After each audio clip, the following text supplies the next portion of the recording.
psicológica de um dos capítulos, que são as predições. E queria pedir para vocês muita caridade, porque eu vou falar um pouco sobre o ambiente político do Brasil. Porque nós precisamos entender que é muito natural que Deus criou um mundo extremamente diverso. E sabe que o mais bonito é isso, né? A beleza de um jardim está na diversidade de suas flores. Esta é uma frase de um manifestante espiritual chamado Bahá'u'lláh, que fundou a fé Bahá'í. E é exatamente isso que eu estou vendo aqui nesse auditório. Por que esse país foi escolhido para ser a pátria do Evangelho? Imagine vocês que eu estivesse agora num auditório em Xangai fazendo uma palestra.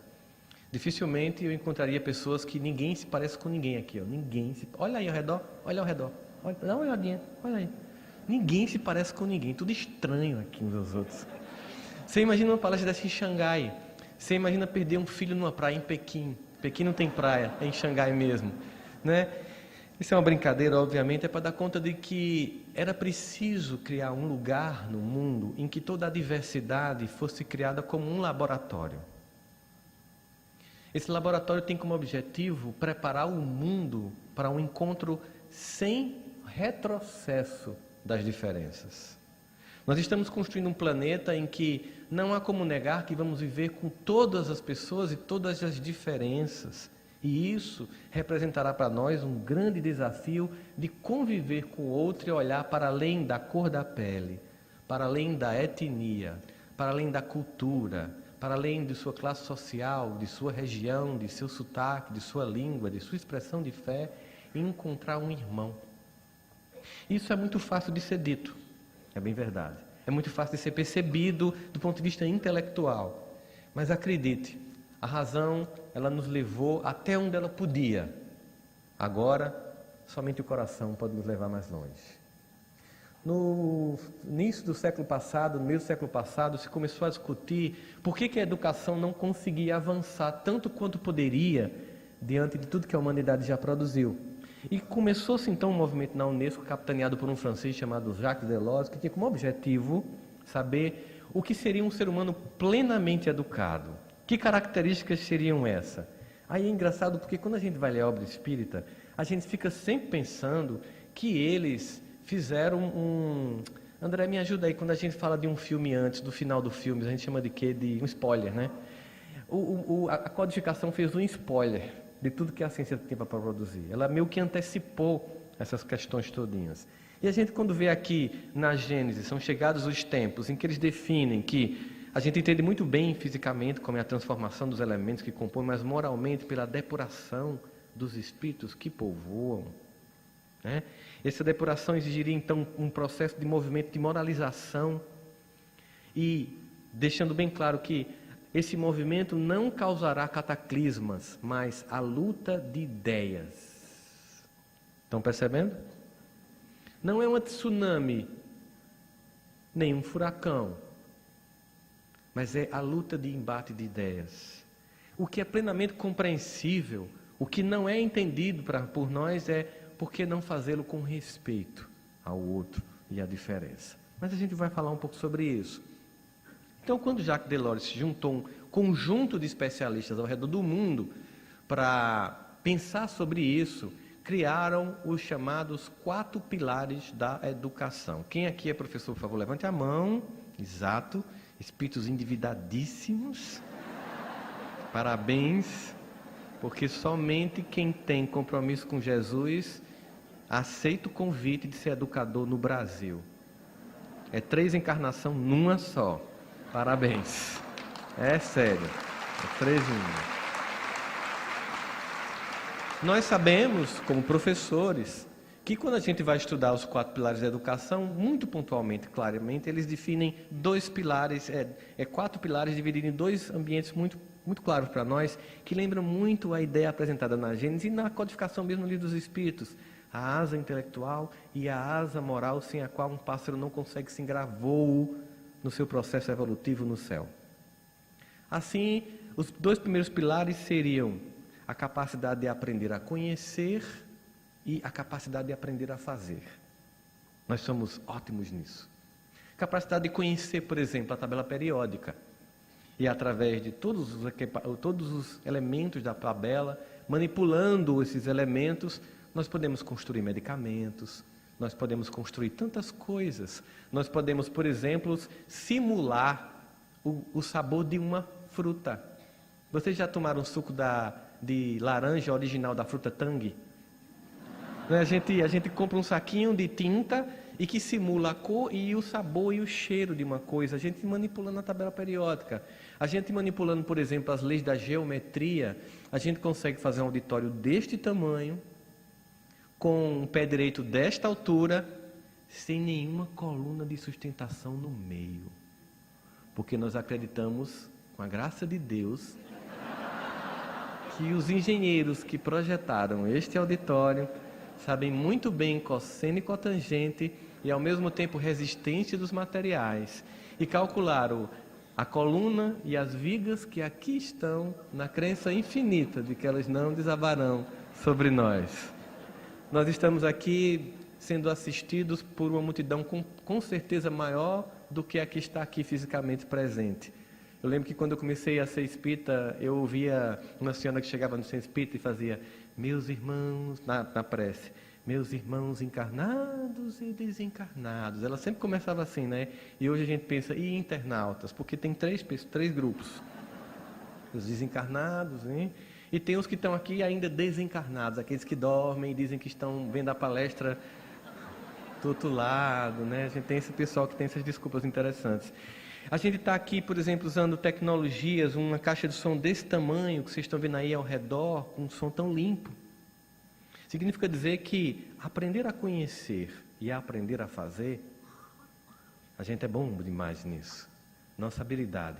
Construímos a ciência, construímos a internet, a tecnologia, os smartphones.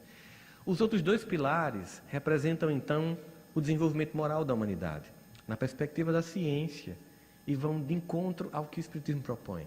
Seria a arte de aprender a conviver com e a arte de aprender a se conhecer e ser pessoa. É quando a gente chega nesses dois elementos que a gente sente que aqui a gente ainda está patinando. Porque se a gente for lá para o livro do Velho Testamento e perceber o nível de conflito que havia entre os povos daquela região e ainda hoje existem, percebemos que nós avançamos a tecnologia, nós aumentamos o nível de institucionalização da sociedade, criamos organismos internacionais como o ONU, Unesco, criamos sistemas, enfim, mas o que Emmanuel nos chama, e que também se coloca muito na obra da codificação e no livro dos Espíritos, quando vai definir sobre mundos e a categoria dos mundos, é que nós estamos numa pseudo-civilização. É meio cômodo isso, né? Pseudo-civilização. Como assim? Depois de tudo que a gente construiu, ainda estamos numa pseudo. A gente sente que, obviamente, em retrospecto da história humana, nós avançamos. E Kardec pergunta, e ele nem estava aqui nesse ambiente de outubro, né?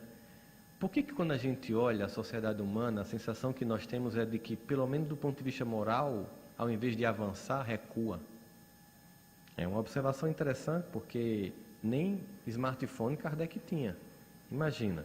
Ele percebia que materialmente havia avanços muito facilmente registrados, mas moralmente parecia que havia recuos.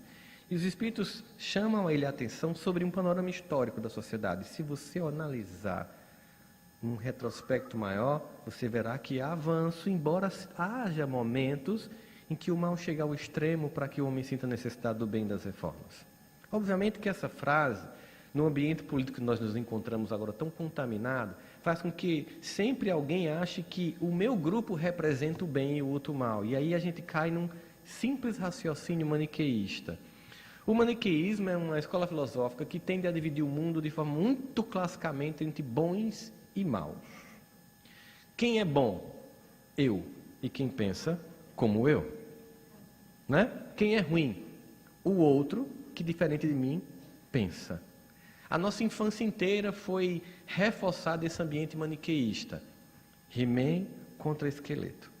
Thundercats contra Munra. Piu-Piu contra Frajola. Os Smurfs contra Gargamel. E o gato Cruel. Lembra do gato Cruel? Então nós temos um psiquismo infantil de achar que existe o bem e o mal. A incapacidade de perceber o que já é muito óbvio que todos nós temos em nós mesmos os dois lados operando. E que o grande embate, então, do desenvolvimento do verdadeiro espírita é o combate.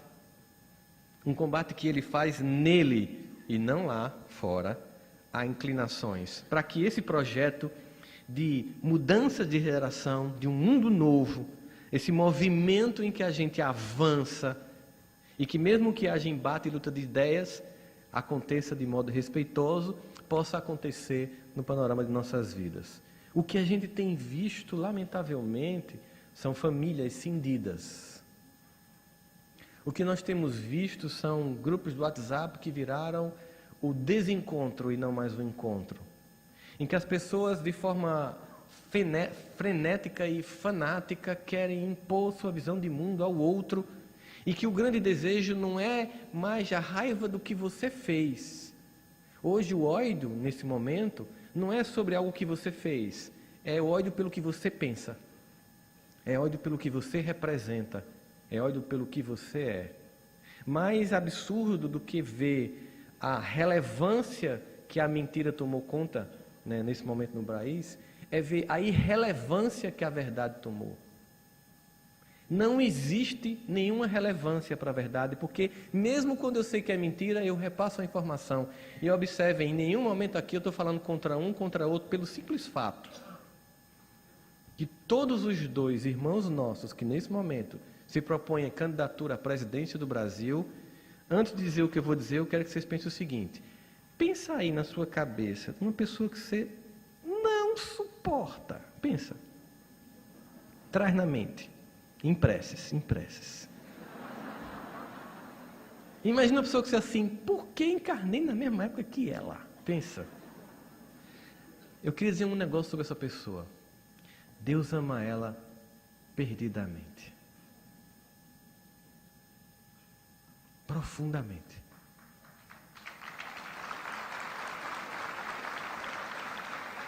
Deus jamais vai desistir dela, do mesmo jeito que não desiste da gente. Portanto, Deus ama Bolsonaro e Fernando Haddad perdidamente. São filhos dele. São filhos. De todo modo, o que a gente observa é que, por que eu entendo isso e não consigo experimentar? O que tem acontecido com a minha vida de espírita, que congressos após congressos, estudos após estudos, passe, ou depende do seu carrego, vale transporte que eu tome, parece que em mim ainda não reverbera uma mudança de comportamento. Porque o grande objetivo do Evangelho é uma redenção de condutas e não de conhecimento. Se fosse só de conhecimento, a filosofia faria isso por nós. O Evangelho nos chama para uma mudança de comportamento.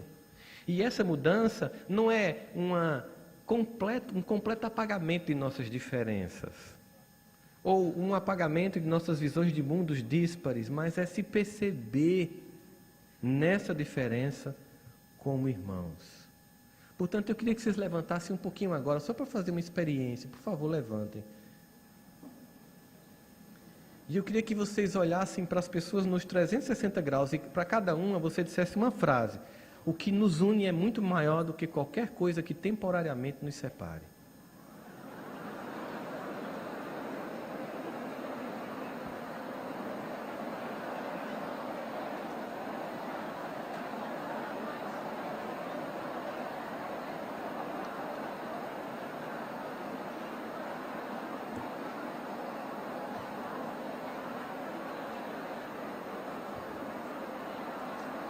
Ok, muito bem.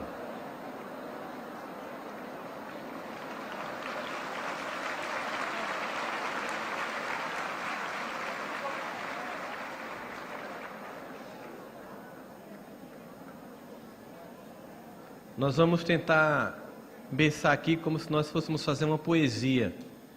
Sabe poesia de repente, como meu amigo Braulio Bessa costuma fazer no programa? E como se o nosso mote final fosse sempre assim: não importa o que aconteça, eu não vou perder o meu irmão só por causa de uma eleição. Não. Não importa que a gente discorde, que eu pense de um jeito e ele pense de outro. Eu não vou perder o meu irmão só por causa da eleição. Não importa se nos grupos do WhatsApp, muitas vezes ele me incomoda, manda uma mensagem que é fake, eu mando outra fake para ele. Fake para lá, fake para cá. Eu não vou perder meu irmão só por causa da eleição. Porque depois isso vai passar. Lamentavelmente, aqui tem pessoas com tempo e idade de encarnação para saber quantas esperanças são rapidamente frustradas no campo da política no Brasil. Por isso o Brasil que eu quero é um Brasil cheio de Adriana Melos e Wagner, da Fraternidade Sem Fronteira. E com isso, eu não estou dizendo aqui para a gente se abster de escolher um lado, ou achar que nenhum dos dois lhe identifica, enfim, e exercer o seu direito do voto ou não voto, ou em branco, enfim, nulo, mas é pensar o seguinte: será que eu consigo, com a mesma veemência, com a mesma força e da mesma forma frenética, colocar nas redes sociais tudo que eu penso do meu candidato ou contra quem eu sou contra? Será que eu consigo colocar com a mesma intensidade a mensagem do Evangelho de Jesus? Em que momento na minha encarnação eu consegui defender o Cristo com tanta força e com tanto vigor, como eu defendo homens equivocados, como qualquer um de nós, e que por melhor intenção que tenha, são falhos? Será que eu não entendi que, como trabalhador da última hora, eu já ergui muitos brasões e bandeiras no passado, defendendo castas, famílias e sangues, em nome disso, matei, destruí, denegri, e agora o convite é outro. O convite é para a construção de um mundo novo, mas pela a força do Espírito e não pelo Espírito da força. Para que a gente possa entender que, de fato, a grande transformação, ela é interna. Eu sei que é muito angustiante ver tudo o que está acontecendo no país e é muito compreensível querer respostas rápidas e é muito compreensível que todos ofereçam isso. Mas nós devemos lembrar de qual é a minha parte nesse processo. Porque quando eles dizem aqui, nas predições, na Gênesis, à medida que as crises penosas e dolorosas passem, arrebatarão consigo gerações e instituições, mas sempre serão seguidas de uma nova fase de progresso material e moral. Porque esse é um trabalho que exige de nós, está lá na Gênesis. Enquanto o orgulho e egoísmo dominarem o homem, a inteligência servirá para as paixões e para os interesses pessoais.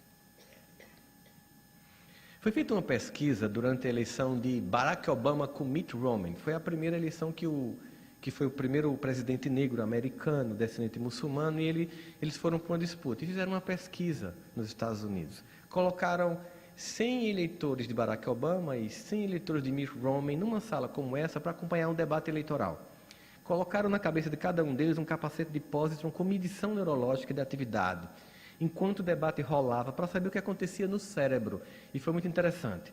Toda vez que Mitt Romney falava, os eleitores de Mitt Romney, eles tinham uma hiperexcitação dos lóbulos frontais e uma inibição da atividade do córtex. O que significa dizer o seguinte, que eles ficavam extremamente emotivos e pouco racionais. Quando Barack Obama falava, acontecia um movimento contrário no cérebro.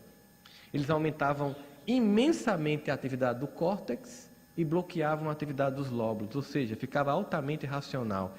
Ou seja, quando alguém que eu gosto vai falar, eu perco a razão e fico só emotivo. Quando alguém que eu não gosto vai falar, eu não tenho emoção nenhuma e fico altamente crítico. E a mesma coisa acontecia com os eleitores de Barack Obama em relação a Mitt Romney. Ou seja, num ambiente polarizado, nós não conseguimos enxergar a verdade porque a gente está contaminado pelo emocional. Só que o objetivo, então, do Evangelho seria: se meu reino não é deste mundo, o chamamento do Evangelho de Jesus é para que nós possamos respirar um pouco acima desse nível de contaminação de um mundo material no qual nós facilmente nos iludimos. Grande objetivo seria para a preparação desse novo tempo, a construção dessa nova era, que nós pudéssemos aprender a ter um embate respeitoso. É possível discordar respeitosamente. Meu cunhado começou a mandar um monte de posts para mim do candidato predileto dele. E um dia eu resolvi conversar com ele a respeito, para ele me apresentar todos os argumentos. Ele me apresentou todos os argumentos, e depois que eu passei meia hora escutando, ele achou que tinha me convencido. Porque eu estava tão atento que eu estava querendo escutá-lo. Ele, então, agora você vai votar nele. Não, agora é que eu não vou votar nele. Mas por que você me escutou? Não, é porque eu queria entender, e eu entendo agora por que você vai votar nele. Isso para mim foi importante. Eu entendo que do seu ponto de vista ele é o melhor candidato mesmo, mas do meu não. Então, assim, eu queria que você entendesse isso e a gente pode continuar convivendo. Na hora do jantar, ele ficou chateado e começou a soltar aquelas farpas familiares. Tchá! Então, aqueles comentáriozinhos que só você sabe que é para você e ninguém lá sabe que é para você. E você não pode nem dizer porque vão dizer que você é doido, sabe esses negócios assim de família, né? Aí eu fiz, cunhado, é o seguinte, ó. Se eu gosto de você, você é um cara fantástico, a gente vive junto, a gente adora estar junto. Não vou brigar com você por causa disso. Se você quiser continuar aí faltando farpa, piada, aí ele entendeu. Eu não vou brigar com meu irmão só por causa da eleição. Porque a bandeira que nós somos chamados a erguer nesta encarnação, já que muitas vezes nós não levantamos com dignidade, ou quando levantamos usamos essa bandeira para nos servir, é a bandeira do Evangelho. É a bandeira do Cristo. É no momento em que a gente pensa assim, sabe? Aonde eu posso depositar minhas esperanças? Quando a gente vai no Evangelho, Deus é fiel. Por quê? Porque não trai. Porque não me engana. Porque não me decepciona. É claro que nós estamos num ambiente humano e a política faz parte. Mas nós devemos entender que as transformações que a Terra vai passar, ela nos chama para uma mudança interna. O que nós vemos hoje é a projeção da nossa sombra pessoal no coletivo. Eu pego todo o meu ressentimento, meu ódio, e jogo no outro candidato, e o pessoal do outro partido joga no meu candidato, mas não neles, e também entre nós. Veja como está o ambiente do WhatsApp familiar, gente. A gente está brigando por qualquer coisa. A gente se desrespeita. E o mais interessante é que a gente percebe que, do ponto de vista histórico, dá 10 anos, 15 anos, um vai ser vice do outro. E você fica com cara de idiota completo. Pô, eu briguei por causa desse cara, olha aí, meu irmão. Estou mentindo? Quantas vezes isso aconteceu, gente? Temos uma proposta. As barreiras que separam os povos, olha que mundo é o mundo de regeneração a partir da perspectiva das predições da Gênesis. As barreiras que separam os povos cairão junto com os antagonismos e seitas. Quando a gente vê isso, a gente pensa, está longe. E os homens aprenderão a viver como irmãos unidos numa mesma crença, fundamento mais sólido da fraternidade universal. Ok. A construção desse sentimento de fraternidade, ele se dá no plano que a gente está, por desenvolver a capacidade de olhar para o outro com dignidade. Olhar para o outro com dignidade. E não obstante o fato de que ele pense e haja completamente diferente de mim. É preciso que a gente aprenda a discordar com elegância. É preciso que a gente aprenda, por exemplo, que eu posso falar muito das propostas de quem eu acho que está certo, sem necessário denegrir quem eu acho que está errado. Porque me espanta quando, ao invés da proposta, vem o ataque. Você sabe que eu fui para um evento e tinha um culto ecumênico. Eu acho o culto ecumênico um negócio muito fantástico, porque culto ecumênico é um lugar que as pessoas vão ter que ouvir um espírita. Geralmente, quem chama atenção no culto ecumênico é o espírita, porque ele é o objeto estranho não identificado. Toda vez, né, vai para o culto ecumênico, aí chama os irmãos nossos de todas as outras expressões respeitosamente de fé, com os quais eu aprendo e os amo profundamente. E aí chama o espírita. Quando chama o espírita, aí aquele estereótipo mental que as pessoas têm de espírita, que varia de pessoa para pessoa, não bate com quando você sobe. Aí você entra e você é normal, já é estranho. Sabe, não tem nenhum paramento, nenhuma coisa, as pessoas já olham assim, estranho. E quando você vai falar, você fala de Jesus, e o povo faz, oxi. Num desses eventos que eu fui falar, eu cheguei num auditório gigantesco, na formatura de medicina, aí eu percebi que um dos representantes religiosos estava meio em conflito com a moça do cerimonial, e fazendo assim para a programação. E fazia assim, não aceito, e eu estava bem distante, porque era um auditório de um centro de convenções muito grande. Eu cheguei em cima, aquele centro de convenções íngreme, e eu percebi assim, eu acho, porque na programação, eu era o último a falar, o representante espírita. E a moça foi subindo com uma cara de constrangimento enorme para mim. Disse assim, eu queria conversar um negócio com o senhor, por favor, me ajude, já sei. Você não quer que eu seja o último a falar, né? É aquele senhor lá de baixo que quer falar para o final. O senhor é médium, é? Eu disse, não, eu... Deu para perceber, né? Deu para... Mas o problema não é esse. Não é que eu quero que o senhor permita ele falar no final. É que ele disse para mim que quando o senhor falar, a fala dele vai ser atacando a sua. Eu disse, fazer o quê, né? Eu falo depois, eu falo antes dele, problema nenhum. Aí eu fui lá para a parte de trás e fiz uma oração bem #super sincera, que eu faço bem sem mentir. Vocês sabem que eu não sou evoluído. Não vai dar certo esse negócio. Então assim, vai que ele agride. Para mim, uma doutrina que é muito consoladora e importante, que dividiu minha encarnação. E eu não tenho equilíbrio de ouvir isso e falar assim, bem zen depois. Então me ajuda aí sei lá, algum tipo de argumento que inviabilize esse conflito, né? E aí eu comecei a falar, e quando eu comecei a falar sobre as fases do desenvolvimento do ser humano. A infância, que é uma fase de muita apreensão do universo todo que está ao redor, e ao mesmo tempo aquela fase da adolescência em que você começa a criar a sua própria identidade. Mas na fase da adolescência, uma das características do que chamamos na psicologia de crise normativa é que o adolescente, ele precisa, para afirmar sua identidade, negar todas as identidades diferentes da dele.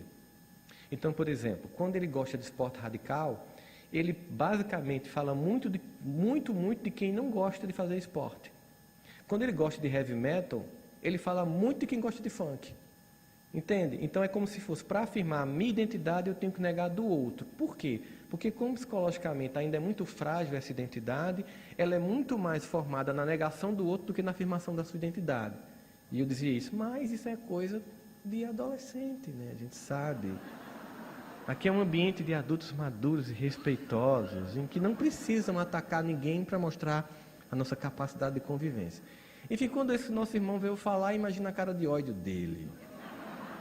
Eu confesso, ele ficou sem poder atacar, porque se ele atacasse, ele ia dizer que era um adolescente. E como eu não sou evoluído, eu senti um prazer muito grande. Eu sei que eles me deram a ideia, eu disse, valeu, achei massa, essa ideia é muito massa. Arrebentaram aí, obrigado pelo ato que vocês mandaram rapidinho para mim, porque... Mas a ideia é essa, observa, e aí eu fico pensando, é isso, sabe, antigamente eu gostava muito de discutir religião. Eu já passei por algumas religiões, né? E eu gostava muito de ler as questões do Evangelho para a pessoa vir falar comigo e eu desconstruir. Não, mas aí, veja aqui, a pessoa ficava perdida. E eu, em vez de levar um diálogo, eu levava a incompreensão. E até, muitas vezes, deixava a pessoa vacilante na própria sistema de crença dela. Aí eu fui fazer o Evangelho, segundo o Espiritismo, Emmanuel, aquelas páginas de Pão Nosso, carinhosamente chamadas na minha família de Pau Nosso. Abre lá aí, vós que estudais o Evangelho não para viver, mas para discutir com vossos irmãos. Epa, sou eu, estou aqui. Foi para mim, parou. Ou seja, o objetivo do Evangelho não é discutir, é transformar-se. A transformação que o mundo mais necessita é a transformação das interioridades e não do exterior. Várias pessoas bem intencionadas já tentaram mudar externamente tudo. Sempre emperram num lugar. o coração egoísta de cada um de nós. O grande ambiente da regeneração não é um planeta, mas a interioridade de seus habitantes, que regenerando-se lentamente por dentro, coletivizam essa experiência e mudam toda a atmosfera do planeta. É esse lugar dentro que necessita tão urgentemente de uma reforma. Nós precisamos fazer todas as possibilidades de transformações internas dentro de nós e precisamos cooperar com a psicosfera tão doente do país nesse momento. Precisamos sair daqui desse congresso com a vontade de continuar acreditando no candidato que nós quisermos, mas lembrarmos sempre, eu não vou perder o meu irmão só por causa de uma eleição. Lembrando que o grande objetivo de estarmos aqui nessa transformação histórica, que fomos chamados para, conforme está colocado aqui, o Espiritismo, por toda a sua habilidade, é o mais apto a capitanear essas transformações, porque quando você chega no Espiritismo, o princípio de divisão de seitas cai por terra. É necessário ser espírita para se ter sorte na vida futura? Olha essa pergunta de Kardec. Ela é o suprassumo da discussão no campo da teologia. Ou seja, como se só o espírita está salvo? É mais ou menos isso.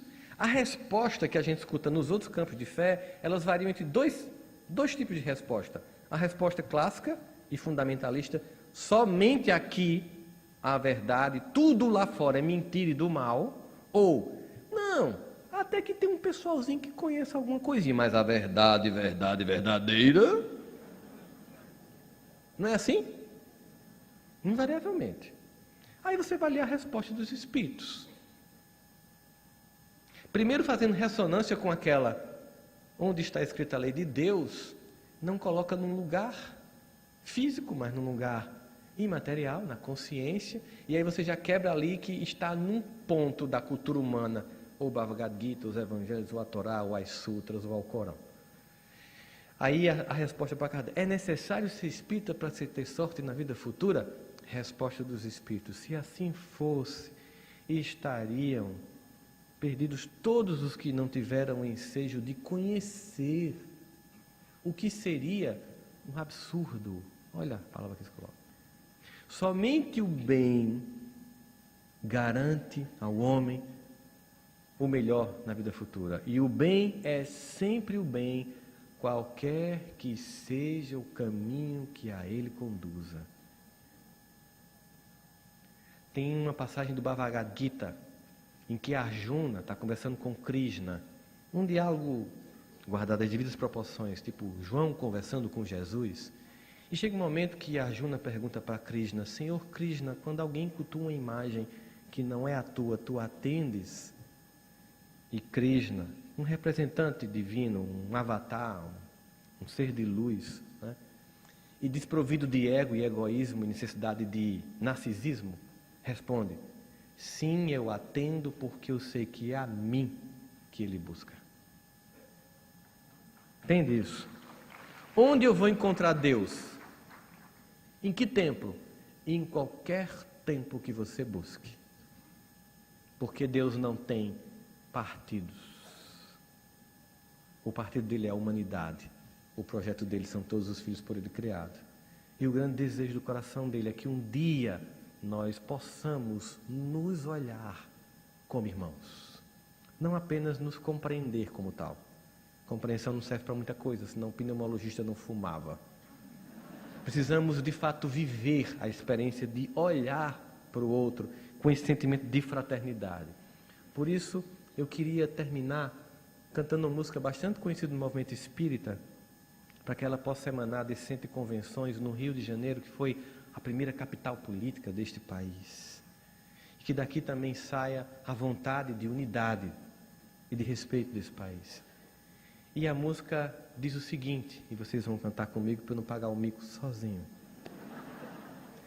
Te ofereço paz, te ofereço amor, te ofereço amizade, ouço tuas necessidades, vejo tua beleza, sinto os meus sentimentos, minha sabedoria flui de uma fonte superior e reconheço essa fonte em ti.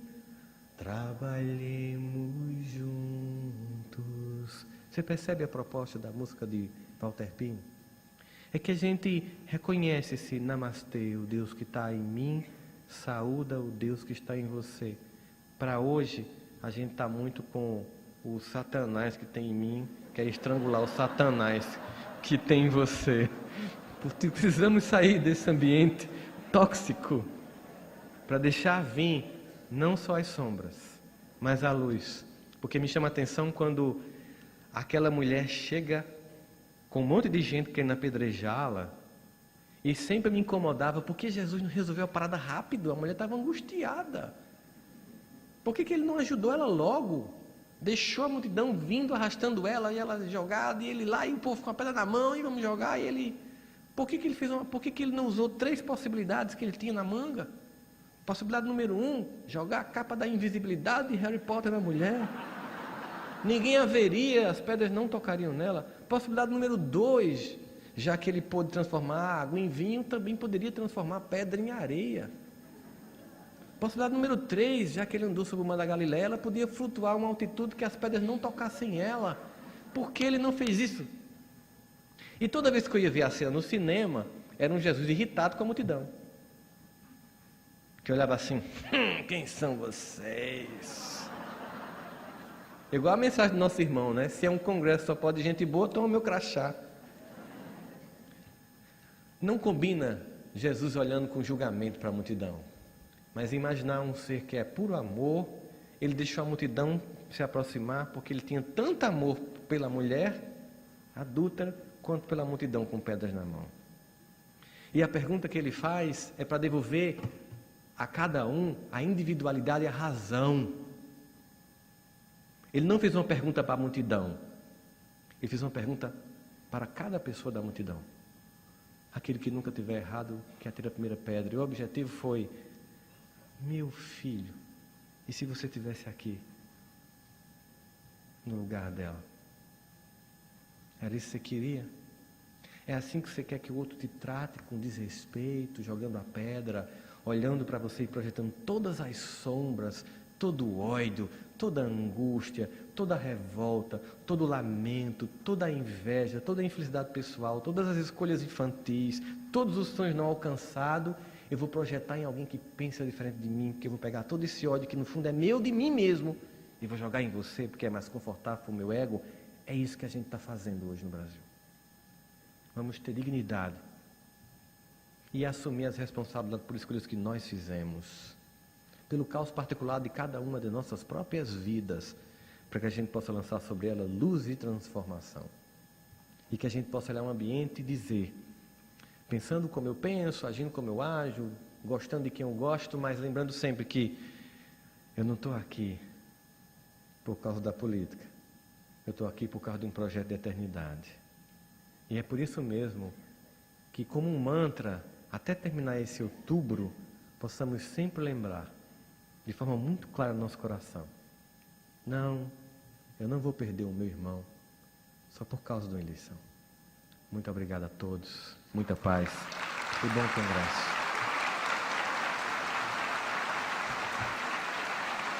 Obrigado, gente.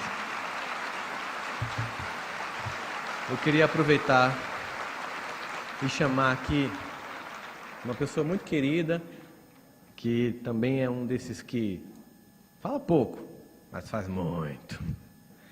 Existe um Wagner Moura muito conhecido no Brasil, do Capitão Nascimento, mas é uma ficção, porque tem um capitão aqui que de fato dirige os corações de muita gente no Brasil e na África. Vem cá, Wagner, falar da fraternidade sem fronteiras.